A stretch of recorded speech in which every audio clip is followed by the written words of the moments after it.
Well, you know what they say. There are no kingdoms without rulers. Are you ready for change? We could be kings and queens every day. どうもこんにちは、古吉です。前回のルームツアーはいかがでしたでしょうか。今回はもともとゴミ屋敷だったこの場所をどうやって素人の僕が1年間かけて DIY をしてきたのか、その方法やビフォーアフターについてお話をしていきたいと思います。その前にまずは1年前ここがどんなゴミ屋敷だったのかというのを見ていただきたいと思います。もともとこの倉庫は僕が持っていたわけではなくて、実は僕はこの場所を購入をしています。だいたい200坪ぐらいの土地にこの倉庫と隣にある中古の平屋を購入をして1年間かけてこんな感じのガレージになりました。こちらの倉庫の方は僕が自分で DIY をして、そして隣の平屋の方は建築会社にお願いをしてフルリノベーションをしています。平屋の方はまたこことは違ったリゾートのような雰囲気で仕上げているので、近々ルームツアーの方もやっていきたいと思います。ちなみに次の動画ではこのガレージで僕が毎朝しているモーニングルーティンっていうのをあげたいと思いますので、実際にガレージがある生活っていうのをリアルにですね、していただけるいい機会だと思いますので、ぜひ興味がある方はチャンネル登録よろしくお願いします。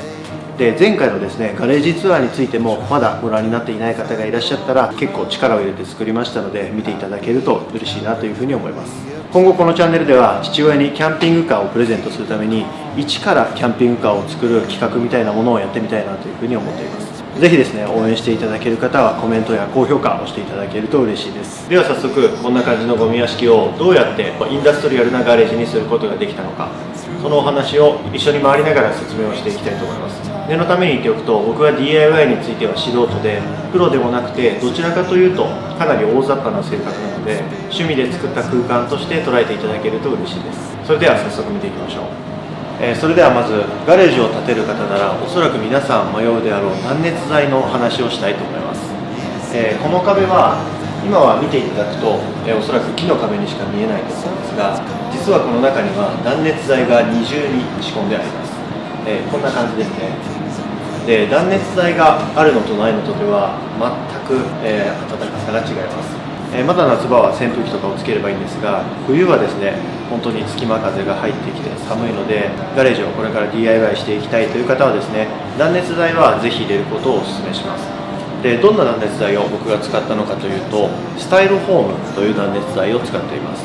スタイロフォームっていうのはこんな感じの発泡スチロールのような素材でできたものです。で、プロも使っているようなものなので、かなりあったかさはあると思います。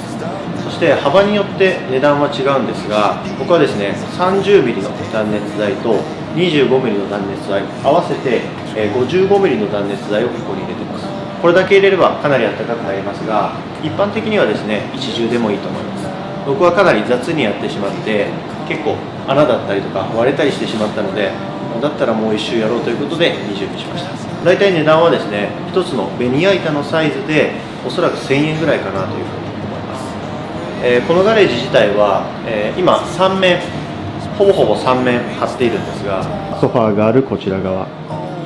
そしてこちらのレンガ側、そして反対側の車がある方の壁、この3面に断熱材を貼りました。これだけ貼っておおむね10万円ぐらい、それぐらいの断熱材の費用がかかりました。で、ガレージを作る中で僕が何が一番大変だったのかというと、1番は外壁を貼るところなんですが、2番目にこの断熱材をカットして入れるというのがものすごく時間がかかりました。なので断熱材入れ始めたはいいけれどめちゃくちゃ大変で日が暮れそうという方はですね、ここを乗り切れば快適なガレージライフが待っていますし、ここがですね一番時間がかかって手間がかかるところだと思うので、ここは踏ん張りどころかなというふうに思います。で、断熱材のカットの仕方は定規とカッターさえあればこれで基本的には OK です。まさにこんな感じで断熱材をカットしていきます。で、定規の場合は長さが足りないので、僕の場合は結構長いですね端材とかたるきを使って、定規代わりにして断熱材をカットしていました。で、断熱材は基本的にはボンドとか何か接着剤とかで留めるわけではなくて、基本的にはすっぽりはまるサイズにカットをしてしっかりはめないと意味がありません。断熱材はそこから空気が漏れないようにするためのものでもあるので、基本的には壁に隙間のないように貼っていくので、この作業が結構大変になります。はい、それでは次はこの特徴的なレンガの壁をどうやって貼ったのか、これをですねお話をしていきます。結構ですね雰囲気があって素敵ですよね。ただこれは外壁とかよりはそんなに時間はかかってないです。でこれをどうやって作ったのかというと、まず先ほどお話しした断熱材を壁一帯に貼っていきます。でその後にここにベニヤ板を貼るんですね。でそのベニヤ板を貼るのがまさにですねこのレンガを貼り付ける下地になります。ただこれには注意が必要で、よく比較されるのが石膏ボードとか、薄いベニヤ板とかを、使ってもいいのかということを疑問に思ったんですが、これはですね基本的にこのレンガの重みに耐えられなくなってしまうので、厚いコンパネと言われる 12mm 以上のベニヤ板を使うようにしてください。なので流れとしては断熱材をまず入れて、その上にベニヤ板 12mm 以上のベニヤ板を貼る。そしてその上にこのレンガタイルを一つ一つ貼っていくっていう作業になります。で今レンガタイルとお話をしたんですが、普通のレンガをですね壁に貼ってしまうとかなり重みが出てしまうので、レンガを壁に貼る際は薄いレンガ調のタイルっていうのがあるので、それを貼った方が僕はいいかなというふうに思います。うちの場合もそのレンガタイルになります。ただやっぱり表面は石っぽいような素材でできていて、もう本物と触り心地は変わらないようなそんなタイルになります。で実際にレンガを貼る方法っていうのは2つあります。まず1つ目はですね、このレンガとレンガの間に目地が見えると思います。これにはモルタルというものを使っています。先にモルタルを壁一面にブワーって塗ってから、そこにですねこのレンガを一枚一枚乗せていくような形で貼っていく方法、これがまず1つ。そして次に2つ目が僕自身も実践をした方法で、先にモルタルを貼るのではなくて、レンガ自体に接着剤をつけて一個一個まずは貼っていく。そしてその次に貼り終わったレンガのこの間だけモルタルで埋めていくという方法です。でどうやって埋めるのかというと、生クリームを絞るような、なんて言うんでしょう、袋の先にちょっと穴が開いているものを使って地道にこうやって入れていきます。